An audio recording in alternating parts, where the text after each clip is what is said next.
Assalamualaikum, halo teman-teman. Perkenalkan, aku Nadine Zafira Abdullah. Aku adalah mahasiswa dari salah satu universitas yang ada di Riau, yaitu Universitas Islam Riau.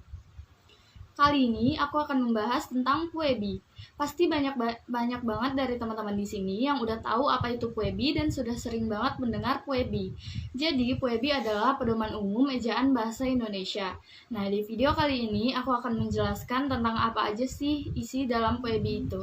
Kali ini aku akan membagi menjadi 4 bagian. Yang pertama ada pemakaian huruf, yang kedua penulisan kata, yang ketiga pemakaian tanda baca, dan yang keempat penulisan unsur serapan.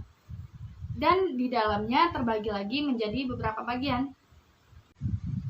Yang pertama, aku akan membahas tentang pemakaian huruf. Di pemakaian huruf ini dibagi lagi menjadi 8 poin, yaitu yang pertama huruf abjad, huruf vokal, huruf konsonan, huruf diftong, gabungan huruf konsonan, huruf kapital, huruf miring, dan juga huruf tebal. Dan aku akan membahas poin pertama, yaitu huruf abjad. Huruf abjad adalah abjad yang digunakan dalam bahasa Indonesia, yaitu terdiri dari 26 abjad. Nah, kalian semua pasti tahu dong apa saja abjad yang ada di dalam bahasa Indonesia, yaitu A, B, C, D, E, F, G, H, I, J, K, L, M, N, O, P, Q, R, S, T, U, V, W, X, Y, Z. Yang kedua ada huruf vokal. Huruf vokal adalah huruf yang melambangkan vokal dalam bahasa Indonesia. Terdiri dari 5 huruf, yaitu A, I, U, E, dan O. Huruf vokal bisa terletak pada awal kata, tengah kata, ataupun akhir kata. Contohnya adalah pada huruf A bisa terletak di awal kata, tengah kata, ataupun akhir kata. Contoh huruf A dalam awal kata yaitu seperti kata api. Contoh huruf A dalam tengah kata yaitu seperti kata padi. Sedangkan contoh huruf A di akhir kata itu seperti rusa. Begitu juga dengan I, U, E, dan O bisa terletak di awal kata, tengah kata, ataupun akhir kata. Untuk pengucapan atau pelafalan kata yang benar, diakritik berikut dapat digunakan jika ejaan kata itu dapat menimbulkan keraguan. Diakritik itu terbagi atas 2. Yang pertama, diakritik E dibaca sebagai E. Contohnya adalah anak-anak bermain di teras. Contoh kedua adalah kedelai merupakan bahan pokok kecap. Jadi E-nya adalah E keras. Yang kedua ada diakritik E dibaca E. Contohnya adalah Rani menonton film seri. Contoh kedua bisa menggunakan kalimat sebelumnya, yaitu kedelai merupakan bahan pokok kecap. Diakritik E dibaca E terdapat pada kedelai. Yang ketiga ada huruf konsonan. Huruf konsonan adalah huruf-huruf selain huruf vokal, yaitu terdapat 21 huruf, terdiri dari B, C, D, F, G, H, J, K, L, M, N, P, Q, R, S, T, V, W, X, Y, Z. Dan huruf-huruf konsonan itu juga dapat terletak di awal kata, tengah kata, maupun akhir kata. Dengan catatan huruf Q dan X khusus digunakan untuk nama diri dan keperluan ilmu. Huruf X pada awal kata dibaca sebagai S. Yang kelima ada gabungan huruf konsonan. Gabungan huruf konsonan itu ada KH, NG, NY, dan SY. Dan semuanya memiliki melambangkan dan bunyi masing-masing yang berbeda. Contoh KH di awal kata adalah khusus, contoh KH di tengah kata adalah akhir, contoh KH di akhir kata seperti tarik. Contoh NG di awal kata ngarai, contoh NG di tengah kata bangun, dan contoh NG di akhir kata senang. Contoh NY di awal kata seperti nyata, dan contoh NY di tengah kata seperti banyak. Contoh SY di awal kata seperti syarat, contoh SY di tengah kata seperti musyawarah, dan contoh SY di akhir kata seperti arash. Jadi, huruf-huruf gabungan huruf konsonan ini juga dapat terletak di awal kata, tengah kata, ataupun akhir kata. Yang keempat ada huruf diftong. Di dalam bahasa Indonesia terdapat 4 huruf diftong, yaitu I, AU, E, dan OI. Dan huruf diftong tersebut dapat terletak di awal, tengah, maupun akhir kata. Contoh huruf diftong I pada akhir kata adalah pandai. Contoh huruf au di awal kata autodidak. Contoh huruf E di akhir kata seperti survei, dan contoh huruf OI di tengah kata seperti boykot. Jadi, huruf diftong bisa terletak dimanapun, di awal, di tengah, ataupun di akhir kata. Yang keenam, huruf kapital. Huruf kapital dibagi menjadi 2 poin. Yang pertama, huruf kapital dipakai sebagai huruf pertama awal kalimat. Misalnya, dia sedang membaca buku. Huruf D-nya itu adalah huruf kapital karena merupakan huruf pertama dalam kalimat. Poin kedua adalah huruf kapital dipakai sebagai huruf pertama unsur nama orang termasuk julukan. Contohnya Amir Hamzah, A dan H ditulis dengan menggunakan huruf kapital. Contoh kedua adalah Dewi Sartika, D dan S ditulis menggunakan huruf kapital. Yang ketujuh adalah huruf miring. Huruf miring dipakai untuk menuliskan judul buku, nama majalah, atau nama surat kabar yang dikutip dalam satu tulisan, termasuk dalam daftar pustaka. Contohnya, saya sudah membaca buku Salah Asuhan karangan Abdul Muiz. Yang kedua, huruf miring dipakai untuk menegaskan atau mengkhususkan huruf atau bagian kata atau kelompok kata dalam kalimat. Contohnya, huruf terakhir kata abad adalah D. Yang kedelapan, huruf tebal. Di dalam huruf tebal ada 2 poin. Yang pertama, huruf tebal dipakai untuk menegaskan bagian tulisan yang sudah ditulis miring. Misalnya, huruf DH pada kata Ramadan tidak terdapat dalam ejaan bahasa Indonesia. Poin kedua, huruf tebal dapat dipakai untuk menegaskan bagian-bagian karangan seperti judul buku, bab atau subbab. Contohnya sebagai berikut. Bagian 2, penulisan kata. Di dalam penulisan kata ada 11 poin yang akan saya jelaskan. Yang pertama, kata dasar. Kata dasar ditulis sebagai satu kesatuan. Misalnya, kantor pajak penuh sesak. Atau contoh lainnya adalah saya pergi ke sekolah. Yang kedua, kata berimbuhan. Imbuhan itu bisa di awalan, sisipan, akhiran, serta gabungan awalan dan akhiran. Ditulis serangkai dengan bentuk dasarnya. Misalnya, berjalan, berkelanjutan, perbaikan.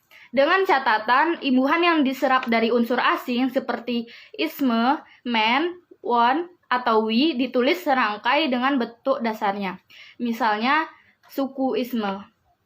Misalnya contohnya lagi, seniman. Yang ketiga, bentuk ulang. Bentuk ulang ditulis dengan menggunakan tanda hubung di antara unsur-unsurnya. Misalnya, anak-anak biri-biri. Contoh kedua, buku-buku cumi-cumi. Dengan catatan, bentuk ulang gabungan kata ditulis dengan mengulang unsur pertama. Misalnya, surat kabar menjadi surat-surat kabar. Kapal barang menjadi kapal-kapal barang. Dalam gabungan kata ini ada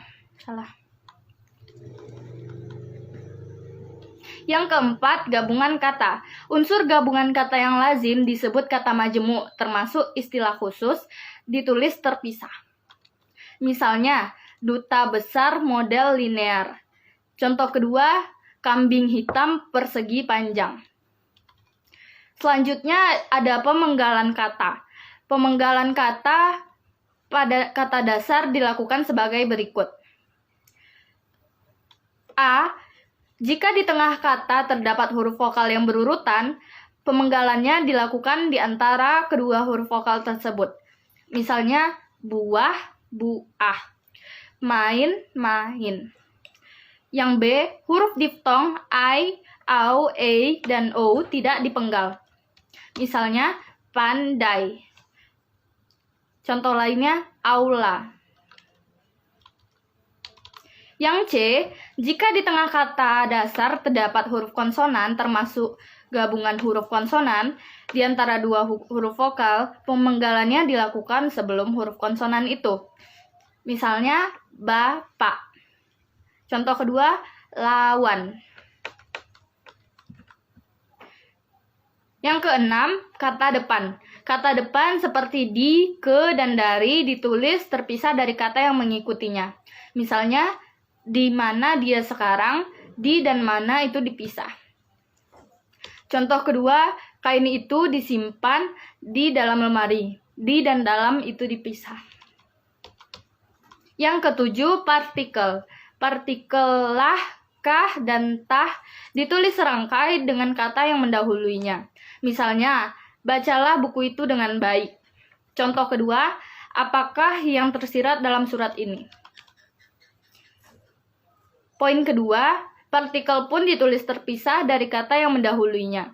Misalnya, apapun permasalahan yang muncul, dia dapat mengatasinya dengan bijaksana. Apapun, apa, dan pun dipisah.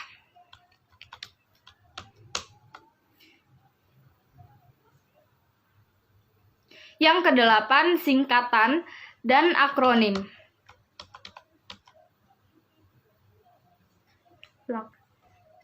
Yang kedelapan, singkatan dan akronim. Singkatan nama orang, gelar, sapaan, jabatan, atau pangkat diikuti dengan tanda titik pada setiap unsur dari singkatan itu. Misalnya, Aha Nasution, Abdul Haris Nasution. A diikuti dengan titik dan H juga diikuti dengan titik, baru kemudian namanya. Yang kesembilan, angka dan bilangan.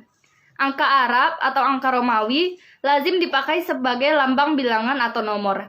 Angka Arab seperti 0, 1, 2, 3, 4, 5, dan seterusnya. Sedangkan angka Romawi seperti I, II, dan lain-lain. Yang ke-10, kata ganti ku, kau, ku, mu, dan nya. Kata ganti ku dan kau ditulis serangkai dengan kata yang mengikutinya. Sedangkan ku, mu, dan nya ditulis serangkai dengan kata yang mendahuluinya. Misalnya, rumah itu telah kujual. Contoh kedua, majalah ini boleh kau baca. Yang ke-11, kata sandang, si, dan sang. Kata si dan sang ditulis terpisah dari kata yang mengikutinya. Misalnya, surat itu dikembalikan kepada si pengirim.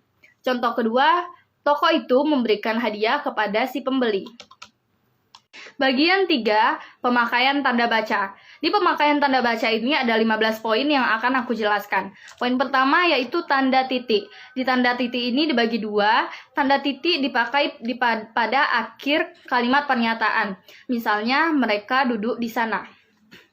Yang kedua, tanda titik dipakai di belakang angka atau huruf dalam suatu bagan, ikhtisar, atau daftar. Contohnya adalah sebagai berikut. Suatu bagan, ikhtisar, atau daftar. Contohnya adalah sebagai berikut.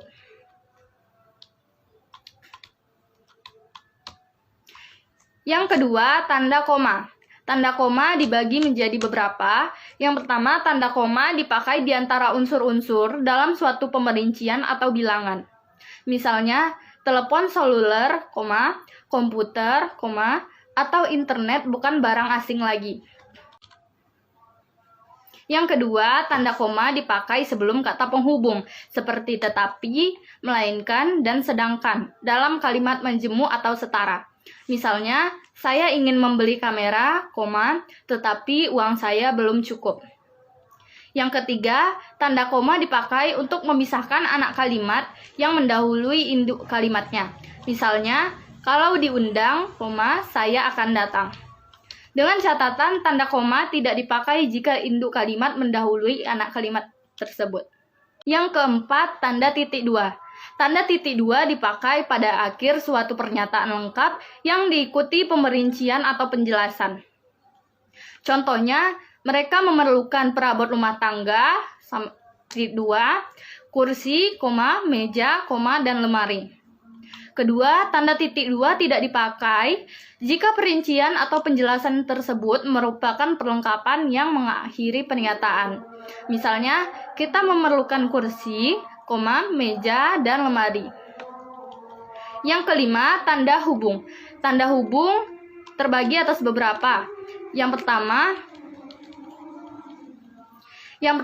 tanda hubung dipakai untuk menandai bagian kata yang terpenggal oleh pergantian baris. Misalnya, di samping cara lama, diterapkan juga cara baru.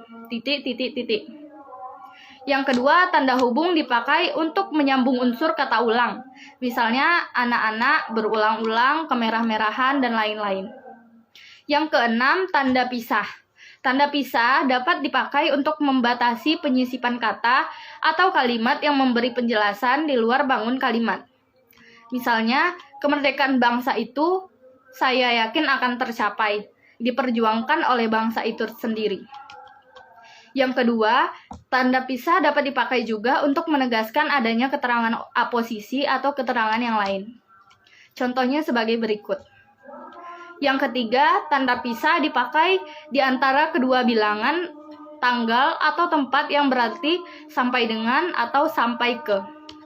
Misalnya, tahun 2010 sampai dengan 2013. Yang ketujuh, tanda tanya. Di dalam tanda tanya dibagi dua. Yang pertama, tanda tanya dipakai di akhir kalimat tanya.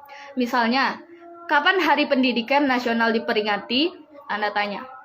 Yang kedua, tanda tanya dipakai di dalam tanda kurung untuk menyatakan bagian kalimat yang diasingkan atau kurang dapat dibuktikan keterangannya, kebenarannya.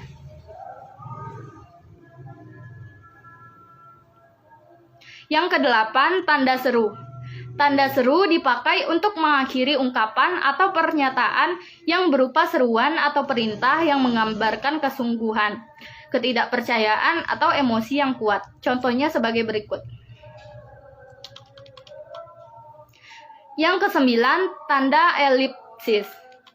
Tanda elipsis dipakai untuk menunjukkan bahwa dalam suatu kalimat atau kutipan ada bagian yang dihilangkan. Misalnya sebagai berikut. Dengan catatan, tanda elipsis itu tidak didahului dan diikuti dengan spasi. Tanda elipsis pada akhir kalimat diikuti oleh tanda titik. Yang ke-10, tanda petik. Tanda petik dipakai untuk mengapit petikan langsung yang berasal dari pembicaraan naskah atau bahan tertulis lain. Contohnya sebagai berikut. Yang kedua, tanda petik dipakai untuk mengapit judul sajak, lagu, film, sinetron, artikel, naskah, atau bab buku yang dipakai dalam kalimat. Contohnya sebagai berikut. Yang ke-11, tanda petik tunggal.